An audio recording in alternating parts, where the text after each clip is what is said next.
केदारनाथ धाम के कपाट 22 अप्रैल को खुल रहे हैं, लेकिन महादेव की एक भव्य डोली यात्रा की शुरुआत हो चुकी होती है 4 दिन पहले उनके शीतकालीन निवास ओमकारेश्वर से और खत्म होती है केदारनाथ धाम में। पहले दिन इस साल 2026 में 18 अप्रैल की सुबह को बाबा केदार की पंचमुखी चल विग्रह डोली को उनके शीतकालीन गद्दी स्थल ओमकारेश्वर मंदिर से बाहर लाया जाएगा, जो कि ऊखीमठ उत्तराखंड में है। हजारों की संख्या में लोग मंदिर प्रांगण में होंगे बाबा केदार की एक झलक पाने के लिए।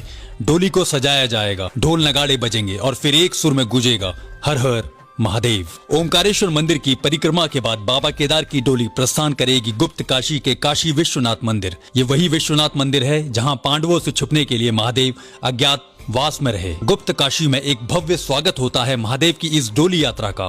पहले दिन पूरी डोली यात्रा यहीं विश्राम करती है। अब आता है दूसरा दिन 19 अप्रैल की सुबह। एक बार फिर सारी विधि विधान से डोली यात्रा तैयार होगी गुप्त काशी से निकलने के लिए और प्रस्थान करेगी फाटा की तरफ। बीच में कई छोटे गांवों से होकर गुजरती है ये यात्रा और पहुंचती है फाटा में, जहां दूसरे दिन का विश्राम होता है। डोली यात्रा का तीसरा दिन 20 अप्रैल की सुबह ये डोली यात्रा एक बार फिर फाटा से प्रस्थान करेगी गौरीकुंड की तरफ और अंततः केदारनाथ धाम जाने से पहले मां गौरी से मिलना होगा महादेव का गौरीकुंड में। चौथे दिन यानी 21 अप्रैल की सुबह अब बाबा केदार की डोली यात्रा प्रस्थान करेगी गौरीकुंड से अपने आखिरी पड़ाव केदारनाथ धाम की ओर। 4 दिन से पैदल चल रही ये डोली यात्रा में गजब की शक्ति होती है, तभी तो जो भी लोग इस डोली यात्रा में शामिल होते हैं बिना रुके बिना थके बस पहुंचते हैं महादेव के धाम केदारनाथ धाम। और अब 5वें दिन 22 अप्रैल की सुबह खोले जाएंगे केदारनाथ धाम के कपाट और बाबा केदार की पंचमुखी चल विग्रह डोली को